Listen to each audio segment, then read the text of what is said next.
నా అలేఖ్యతో నువ్వు ముట్టుకుంటేనే ఎలా దూరం పెట్టాలా అని ఆలోచించావు. ఇప్పుడు వాళ్ళు ఒకే రూమ్లో ఉన్నారు అని అంటూ ఉంటుంది. అప్పుడు అలేఖ్య ఇప్పుడు ఏం చేద్దాం, అక్కడ సోఫా కూడా లేదు అని అంటూ ఉంటే వాళ్ళు ఏమైనా పాత మొగుడు పెళ్ళాలా అలా పడుకోవడానికి? ఇప్పుడు ఒకే గదిలో ఉన్నారు, పక్క పక్కనే పడుకుంటారు అని జీవన అంటుంటే అయ్యో అవునా, ఇప్పుడు ఏం చేద్దాం, నువ్వే ఏదో ఒకటి చెప్పు జీవన, ఏం చేయాలో చెప్పు అని అంటూ ఉంటుంది. ఆగు నన్ను ఆలోచించని అని అంటుంటే అయినా వాళ్ళేం కలవరులే, నీకెలా తెలుసు అని అలేఖ్య అంటూ ఉంటుంది. ఏమో వాళ్ళు చిట్టీలు రాసుకున్నారు కదా, కమిట్ కారు అని జీవన అంటుంటే ఏమో ఇప్పుడు చల్లగాలి ఉంది, కమిట్ అవుతారేమో అని అలేఖ్య అంటూ ఉంటుంది. వాళ్ళు ఏం చేస్తున్నారేమో చూడాలి అని అలేఖ్య అంటుంటే నువ్వే ఏదో ఒక ప్లాన్ చెప్పు జీవన అని అంటూ ఉంటుంది. ఇక ఇక్కడ ఆదిత్య ఏంటి ఆనంది, మనం ఒకే బెడ్ మీద పడుకుందాం అని అంటూ ఉంటే ఇక ఒకే బెడ్ మీదనా, అవును పడుకుందాం అని ఆదిత్య అంటూ ఉంటాడు. ఇక సరే నేను ఇప్పుడే వస్తానని చెప్పి ఇక ఆనంది టవల్ని పక్కకి పెడుతూ ఉంటుంది. ఇక ఆదిత్య బెడ్ మీద ఉన్న పూలను చూస్తూ ఉంటాడు. ఇక ఆనంది రాగానే అయ్యో ఆనంది నువ్వు పూలు పెట్టుకోవడం మర్చిపోయావు అని అంటుంటే ఇప్పుడా, అవును ఇప్పుడే నేను పెడతానని చెప్పి ఇక పెడుతూ ఉంటాడు ఆనందంగా.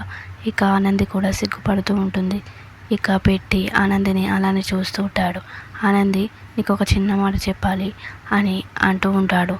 ఏంటది, నువ్వు ఈరోజు చాలా అందంగా ఉన్నావు అని అంటూ ఉంటాడు.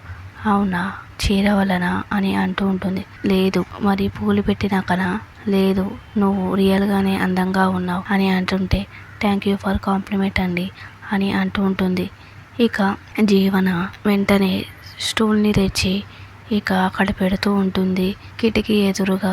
ఇక అది చూసిన అలేఖ్య ఇదేంటి ఇదేం తెచ్చావని అంటుంటే నువ్వే అన్నావు కదా వాళ్ళు ఏం చేస్తున్నారో చూడాలని, అందుకే ఇది తెచ్చాను, దీని మీదకి ఎక్కి నువ్వు చూడు, వాళ్ళ రూమ్ పైనే ఉంది కదా కనబడుతుంది అనగానే ఇక అలేఖ్య ఇక ఎక్కుతూ ఉంటుంది.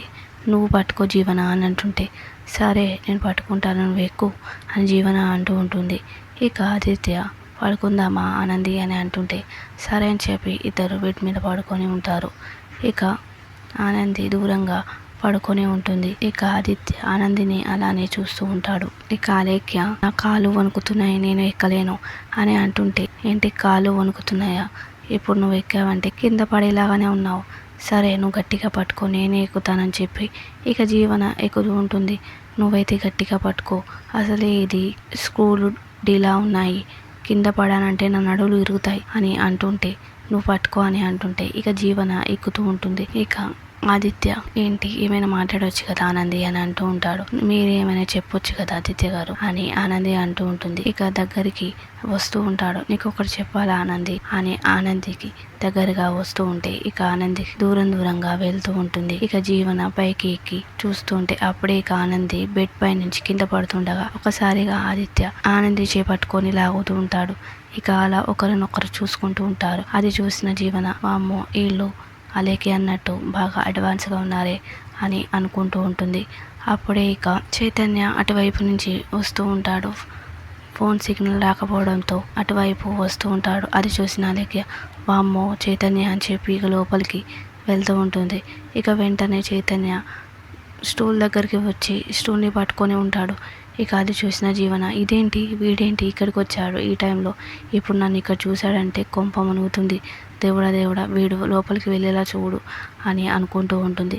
ఇక ఆదిత్య ఫోన్లో మాట్లాడుతూ ఉంటాడు. అలానే మాట్లాడి ఇక లోపలికి వెళ్తూ ఉంటాడు.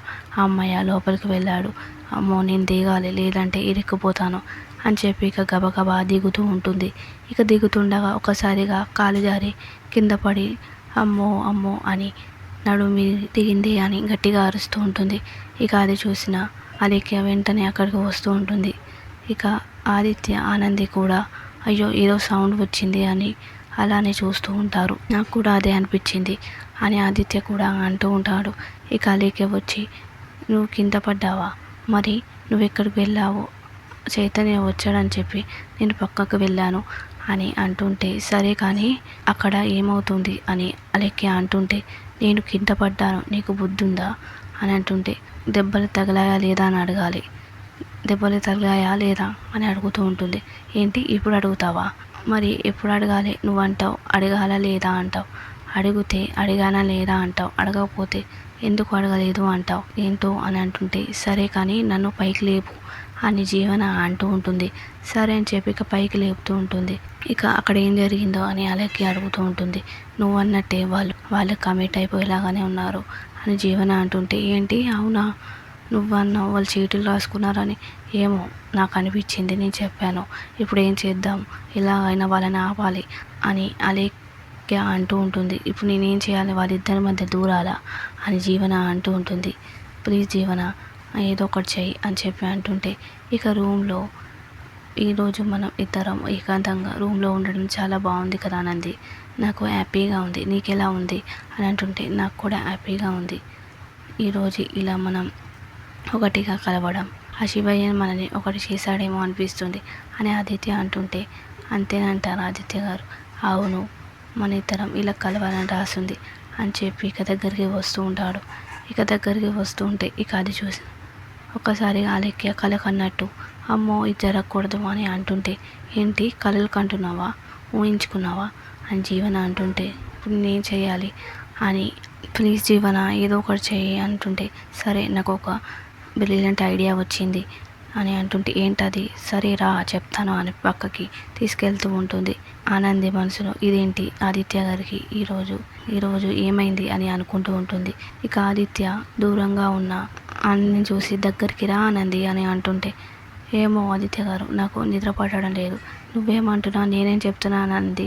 ఏమో ఆదిత్య గారు నాకు నిద్ర పట్టడం లేదు, నేను కిందికి వెళ్ళి పడుకుంటానని చెప్పి ఇక కింద వెళ్ళి పడుకుంటూ ఉంటుంది. ఈరోజు ఆదిత్య గారికి ఏమైందో ఏమో, నేను పైన ఉంటే నాకు కూడా ఏదోలా అవుతుంది అని చెప్పి అనుకుంటూ ఉంటుంది. అవును ఆదిత్య గారు ఏం చేస్తున్నారు చూడాలని చెప్పి ఇక పక్కకు తిరిగి చూస్తుండగానే ఆదిత్య కూడా కింద పడుకొని చూసి ఒక్కసారిగా షాక్ అవుతూ ఉంటుంది.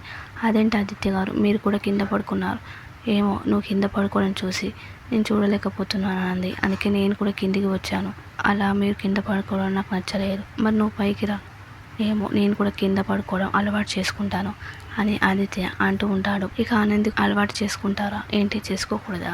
నువ్వు కింద పడుకుంటే నేను కూడా కింద పడుకుంటాను అని ఆదిత్య అంటూ ఉంటాడు. అయినా ఈరోజు నీతో ప్రేమగా మాట్లాడాలనుకుంటున్నాను, అయినా నీ మీద చేయి వేస్తాను, తప్పేముంది, నేను దగ్గరికి తీసుకుంటాను అని అంటూ ఉంటాడు. ఇలా నిన్ను ముద్దు పెట్టుకుంటాను అని అంటూ ఉంటే ఇక అప్పుడే జీవన ఆనంది అని గట్టిగా పిలుస్తూ ఉంటుంది. అది చూసిన ఆనంది ఏంటి జీవన పిలుస్తుంది ఏంటి అని అంటూ ఉంటే, నేను వెళ్ళి చూస్తానని చెప్పి ఇక అంటూ ఉంటుంది. ఏంటి జీవన ఇప్పుడు వచ్చావేంటి అని అడుగుతూ ఉంటుంది. అదే అక్కడ అలేఖ్య నిద్ర పట్టక ఏడుస్తూ ఉంది. ఇక్కడ నువ్వు బాగానే ఉన్నావా అని అంటుంటే, అవును బాగానే ఉన్నాను, నీ ఇల్లు ఏమైనా కావాలా అని అడుగుతూ ఉంటుంది. ఏమొద్దు, తినడానికి ఏమైనా కావాలా అని అడుగుతూ ఉంటుంది. ఏమొద్దు, ఇప్పుడు పడుకునే టైం, అవన్నీ నేనేం తింటానో అని అంటూ ఉంటుంది. ఏమో నీకు ఇబ్బంది ఏమైనా ఉందా, ఇద్దరు ఒకే రూమ్లో ఇరుక్కుపోయారు కదా అని అంటుంటే, ఏం లేదు ఆ జీవన నువ్వు వెళ్ళి పడుకో అంటుంటే, ఏమో అక్కడ దివ్య ఏడుస్తుంది నీకోసం, అందుకే నీకోసం నేను స్క్రూ తెచ్చాను ఆ డోర్ లాక్ తీయడానికి అని అంటూ ఉంటుంది. ఏంటి జీవన ఇప్పుడు ఇవన్నీ చేస్తున్నావు అని అంటుంటే, నువ్వేమి ఇబ్బంది పడకానంది, నేను ఇప్పుడే తీస్తానని చెప్పి జీవన తీస్తూ ఉంటుంది. ఇక అలీకే వెనుక నుంచి తీ అని అంటూ ఉంటుంది. ఇక ఇదిగో తీస్తున్నాను, స్క్రూ కూడా లూజ్ అయింది, తొందరగానే లాక్ వచ్చేస్తుంది అని అంటుంటే, ఏంటో ఈ జీవన అంత పిచ్చి పిచ్చిగా చేస్తుంది, ఈ టైంలో ఇదేం పాడు పని అని అంటూ ఉంటుంది. ఇక ఆదిత్య కూడా అలానే చూస్తూ ఉంటాడు. ఇక వెనక నుంచి చెయ్యి తడుతూ ఉంటే, ఆగు నేను తీస్తున్నాను, ఇక మళ్ళీ తడుతూ ఉంటుంది. ఇక వెంటనే తడుతుండగానే ఒకసారిగా జీవన షాక్ అవుతూ ఉంటుంది. సునందని చూసి, అదేంటి అత్తయ్య గారు నువ్వేం ఇక్కడేం చేస్తున్నావు జీవన అని సునంద అడుగుతూ ఉంటుంది. అది వాళ్ళిద్దరూ ఇరుక్కున్నారు కదా, స్క్రూ తీస్తున్నాను. అయినా వాళ్ళిద్దరూ ఎక్కడ ఇరుక్కున్నారు, లిఫ్ట్లో ఇరుక్కున్నారా లేకుంటే ఇంకెక్కడైనా ఇరుక్కున్నారా? వాళ్ళిద్దరు భార్యాభర్తలు ఒకే రూమ్లో పడుకుంటే తప్పేముంది, అయినా నువ్వు ఇలాంటి పని చేస్తున్నావేంటి? ఇరుక్కుంది బెడ్రూమ్లోనే కదా, వాళ్ళు పడుకునే టైంలో పడుకుంటారు, నువ్వేంటి ఇలా చేస్తున్నావు? నువ్వు వెళ్ళి పడుకో, రేపు ఉదయం పని మనిషి వస్తుంది, దాంతోనే ఇలా తీపిస్తాను అని చెప్పి సునంద అంటూ ఉంటుంది. సరే అత్తయ్య గారు నేను వెళ్తాను, ఆ స్క్రూ ఇవ్వు అని అంటూ ఉంటుంది. అయినా ఇందాక నేను తడుతుంటే ఎవరనుకున్నావు, ఆగు అంటున్నావు అని సునంద అంటుంటే, అది దివ్య అనుకున్నాను, దివ్య హాయిగా పడుకుంది, నువ్వు కూడా వెళ్ళి పడుకో అని అంటుంటే సరే అని చెప్పి ఇక జీవన కూడా వెళ్తూ ఉంటుంది. ఇక సునంద ఆనంది మీరు హాయిగా పడుకోండి గుడ్ నైట్ అని చెప్పి వెళ్తూ ఉంటుంది. ఇక ఆనంది మనసులో జీవనకి అత్తయ్యగారే కరెక్ట్, అత్తయ్యగారికి బాగా తెలివితేటలు ఉన్నాయి, ఎవరిని ఎలా మాట్లాడాలో బాగా తెలుసు అని అనుకుంటూ ఉంటుంది. ఇక ఆదిత్య కూడా జీవనకి కరెక్ట్ బాగా చేసింది అని నవ్వుకుంటూ ఉంటాడు. ఇక ఆదిత్య ఆనందితో రా పడుకుందామని చెప్పి అంటూ ఉంటాడు. మరి నెక్స్ట్ ఏం జరగబోతుందో నెక్స్ట్ ఎపిసోడ్లో చూద్దాం. నచ్చితే లైక్ చేయండి.